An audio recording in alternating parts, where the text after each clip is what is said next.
Hi, everyone, and welcome to our podcast. My name is Jess, and I'm here today with Riley, and we're going to be talking about how to put on your canine storm vest. A few years ago, we had made a video of me explaining how to put on the canine storm vest in 5 easy steps. So now the reason why we decided to do another video is because it's been a few years, and we thought it would be an awesome thing to do to be able to kind of discuss and to explain why each step is important. So just to outline this video for you, we're going to show you how Jim, the founder and the maker designer of the canine storm vest, how he puts it on all in one take so that you can see the details of that and see how fast he can do it. And then Riley and I are going to be discussing each point and kind of the nuances and a little bit of discussion for each step so that you have some background info on that as well. So here's how to put on your canine storm vest.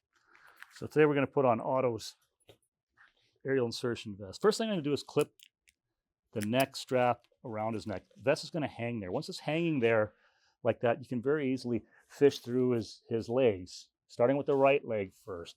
Then I'm going to reach through and grab his left leg, fishing it through the open armhole.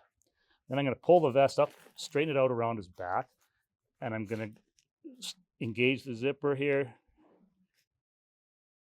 Just get it started. Couple inches or so.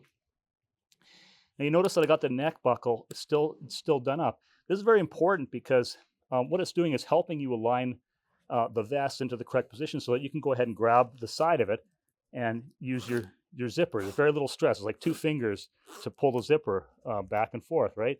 So if I didn't have this neck buckle done up, what happens is the vest tends to drop down, okay, and make it more difficult to handle because it's wanting to fall out of position. But if the neck buckle is done up, it keeps it almost in the correct position to do your zipper up, right? So by this, like I'm hands free, go left hand, line the zipper, pull it straight up. If you try to do it just with your right hand and not align the zipper, eventually what happens is the teeth will bust out of the zipper, or we've seen them come back with the zipper tab completely pulled off. And it's going to, it's not going to work out. The worst thing about that is you're not going to be able to use the vest for that particular deployment. So we want to make sure that we can preserve the zippers by aligning them and allowing the zipper to do its job by having it completely parallel before you do it up. So I get to the neck. Now I can undo the neck strap, pull this together tightly, then go ahead and just completely pull it up. So put the zipper tab. This is designed to prevent the zipper from walking its way back and undoing slowly. Sometimes that can happen. Do my neck buckle back up, my chest, and then of course the belly, and we're good to go. He's good to go to work. It's a good boy. All right, so taking off his aerial insertion vest is even easier. Just undo your buckles, undo the tab, and then undo the zipper. Let it drop to the floor. He's free to go. There you go. So let's start with step number 1, which is attach the buckle around the dog's neck.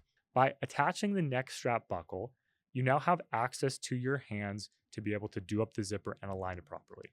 Attaching the neck strap buckle is the most important step of the whole process of putting on your vest. It essentially sets you up for success for the rest of the steps. If you don't do that step, every other step that goes after it becomes increasingly more difficult. And the reason for that is because the way that the dog is, the way their bodies are naturally, they're not vertical. They don't stand up like people do. They're laying on their side. So if you don't have anything attached to the dog's neck, what's going to happen is the vest is going to fall off. So if you're trying to wrap it around them, there's nothing to hold it in place to then be able to do the zipper up. So step 2 is to guide the dog's paws through the arm openings. And when you have that buckle attached around the neck, because that vest is hanging around his neck like a collar, you have 2 hands to mitigate those paws into those armholes. It's pretty funny because once dogs have done it often enough, like a million times throughout their careers, it's second nature for them. They literally lift their paws up by themselves and put them in. For like some dogs, you have to guide the paws through, but if they've done it for a really long time, sometimes they even put their paws in themselves. So that is a step that, yes, you have to do, but really the dog's going to probably do that for you, which is kind of a funny fact. So step number 3, it's close to our hearts. It's aligning the zipper and slowly closing the zipper.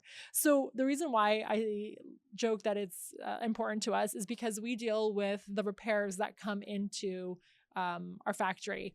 And we have noticed over the last couple years that the number one repair that has been coming in is that of a broken zipper.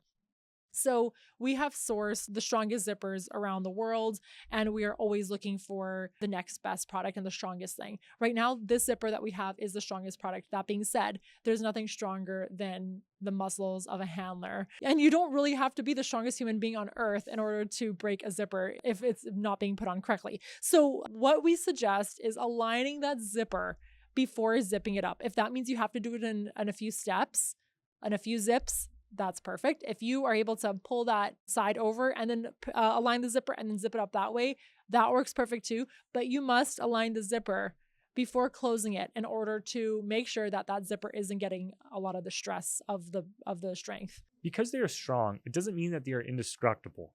So, and it doesn't mean that they're stronger than you. And it doesn't mean that they're stronger than you. You're going to be in a situation where you will always be able to bust that zipper and force it close if it's not aligned. Take a moment to grab the vest, just as Jim is showing in the video, lift it up to align it, and then you can zip it very easily with very minimal effort. You do not want to be trying to force this. If you force the zipper, you're definitely going to break your vest. And forcing the zipper does work for a few times. It does work a few times. It can work for even 6 months. It could work for a year to force the zipper, but eventually those teeth of those zippers are not going to be able to handle it. I can just imagine like the cartoon image where like it's just like crying, like when the pressure is too high, I can just see the zipper crying every time that it is forced closed because the teeth just don't want to go into the place easily and smoothly, and it's causing the stress on that zipper. So it will not last a long time. We've even seen the tabs being fully ripped off.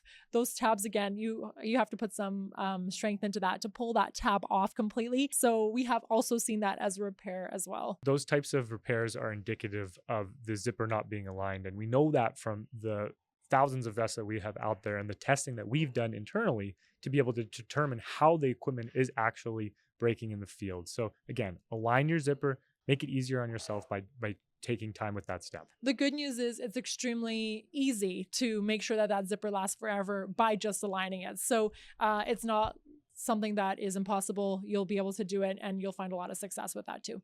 So step 4 is once you do up the zipper all the way to that neck buckle, you can now undo the neck buckle in order to push the zipper all the way to the end.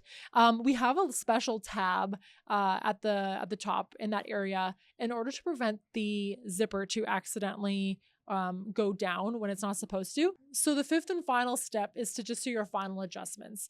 Some handlers really like it tight and some handlers don't want to tighten it up as much. So it's completely up to you and your dog on how your final adjustments look, but that is the time now to do it. Once you're done that, you're 100% done. Most times, handlers will set their vest up once, they'll never adjust the straps ever again, and they'll just clip them on when they're putting on their vest for their daily work, and away you go. So that concludes our video on how to put on a canine storm vest.